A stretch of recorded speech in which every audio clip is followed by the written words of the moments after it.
Hey gang, today we're going to do a 1980s power ballad. That was Hearts Alone, the solo from that. I believe it's Howard Leese on guitar, although I'm not positive of that.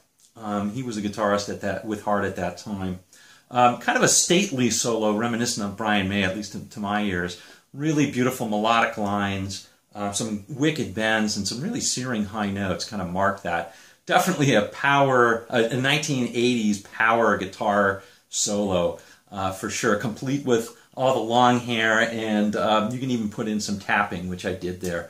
All right, well, I'll show you this note for note coming right up. You know the drill. Tab in the description, hit the like button if you like this, and please subscribe for one of these every week. Okay, see you in 3, 2, 1. Okay, gang, let's go over this note for note. Before we do, just a tad bit about the sound, just a little bit about the sound. Heavily overdriven. This is the 80s after all. You want it heavily overdriven with a little bit of chorus, tiny bit of delay, and I've got a little bit of reverb on there. Now, if you don't have that stuff, it's okay. You just need some overdrive, though. Definitely want heavily distorted guitar on this. Okay, so here we go. First, I'm going to play the solo basically at half speed or 3/4 speed. And that may be all you need along with the tab to do this. So here we go. It's in F sharp major. Strange key, probably to support the singer best. Okay, here we go. Here it is slow-mo.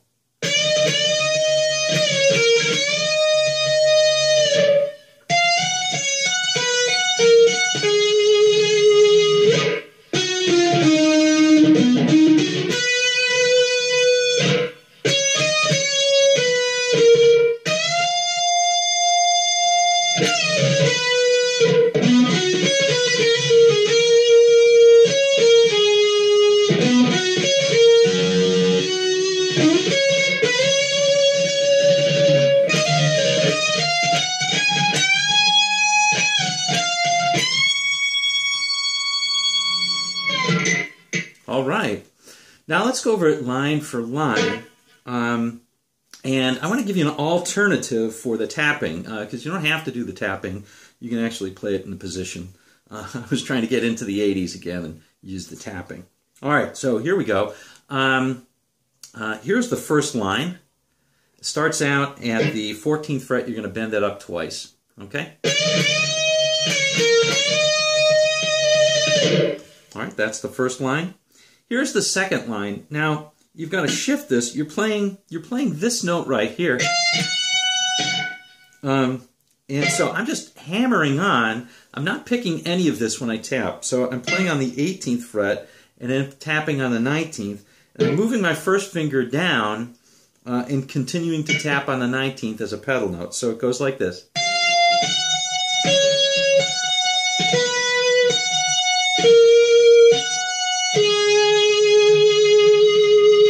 Again, let me try that again.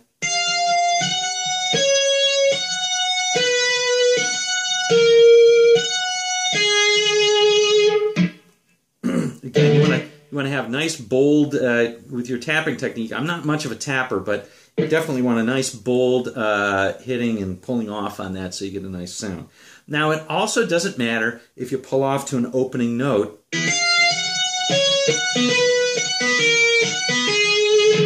Actually sounds kind of cool, so not a big deal if you do that. Sounds neat. So don't worry about that when you get it up to speed. Now here's the alternative. You can actually play it all in 11th position using the 14th on the first string as your pedal note. So you can play it like this. Again, let me play that.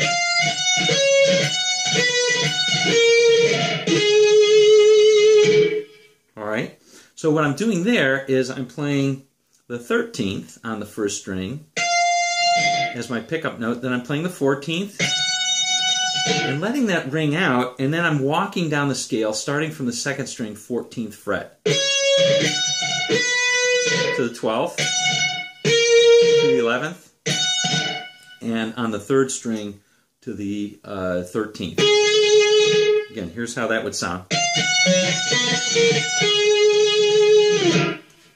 And that sounds cool too. So either one of those you can do just fine. All right, here's the third line.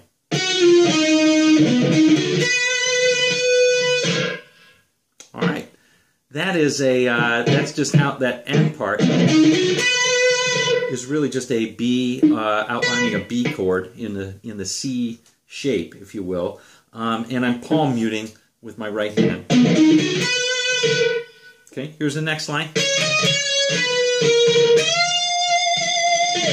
Again, you can follow that on a tab, but I'm up here at the 14th and 16th frets on the second string.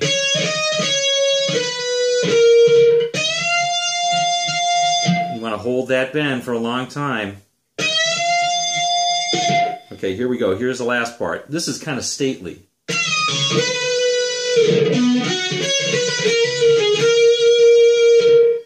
All right, here we're back in our B-shaped arpeggio, and I'm skipping a string. So I'm playing 5 on the 5th string. I'm playing the 14th. On the 3rd string, I'm playing the 11th,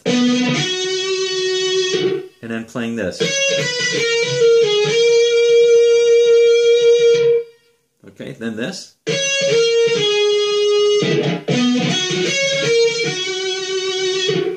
Okay, again, we're outlining that same thing. So we're doing that string skipping. So all these have a very similar pattern, the skipping from the 5th to the 3rd string is kind of like an Eric Johnson triad, if you're familiar with those. If you're not, don't worry about it, and just play it as I've written it. Okay, and that takes some practice to get that right, or to get that smooth. So give it a whirl. Here's the next part. Now this is kind of a blues sort of lick in a very different context, and I'm playing it in this position up here at the 14th position. I'm sliding up on the 4th to the 16th fret, playing the 14th on the 2nd, so you got to skip a string again, and then I'm doubling this note on the 14th by sliding up on the 3rd string all the way up to the 18th fret.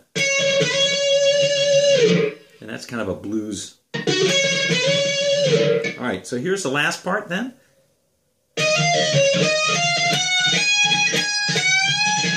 Let me try that again.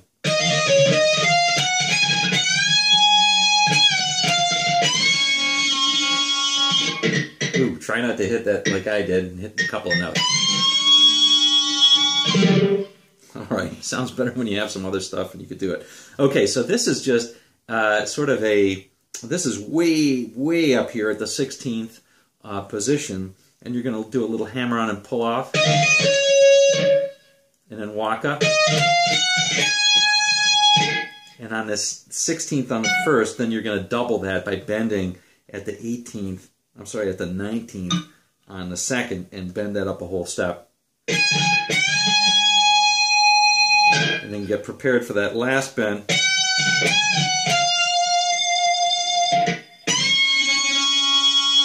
Whole step on the 1st, 19th fret. And just hold that into oblivion as the Hart sisters, or as the Wilson sisters, take it away. All right.